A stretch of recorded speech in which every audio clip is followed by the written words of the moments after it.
नमस्ते दोस्तों।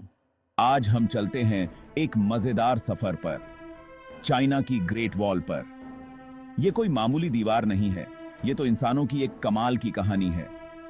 इसकी शुरुआत हुई 7वीं सदी ईसा पूर्व में, जब चाइना के अलग अलग राज्य आपस में लड़ते थे।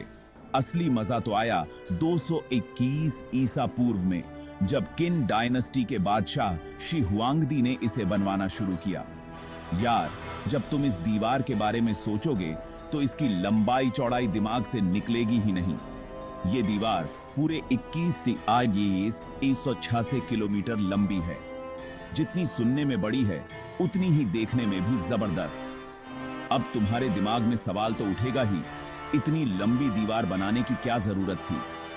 इसका एक ही मकसद था, बाहर से आने वाले हमलावरों से बचाव, खासकर मंगोलों और दूसरे घुमक्कड़ कबीलों से।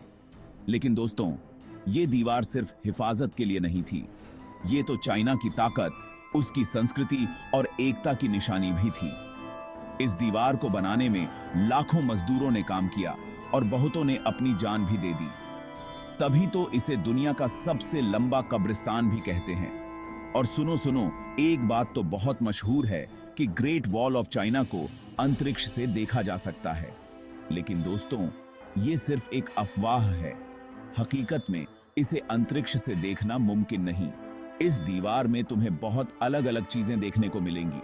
कहीं ईंटों से बनी है, कहीं पत्थरों से, और कहीं तो मिट्टी से भी। ये इस बात का सबूत है कि इसे अलग अलग वक्त पर अलग अलग तरीकों से बनाया गया।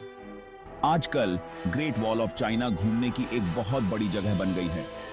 हर साल लाखों लोग यहां आते हैं इसकी खूबसूरती और इतिहास को देखने के लिए। और हां, ये यूनेस्को की विश्व धरोहर स्थलों में भी शुमार है। तो दोस्तों, अगली बार जब तुम घूमने का प्लान बनाओ तो ग्रेट वॉल ऑफ चाइना को अपनी लिस्ट में जरूर शामिल करना। इस दीवार की यात्रा तुम्हें सिर्फ चाइना के इतिहास में ही नहीं ले जाएगी, बल्कि इंसानों की हिम्मत और मेहनत की एक अनोखी कहानी भी सुनाएगी। धन्यवाद। अगली वीडियो में फिर मिलते हैं।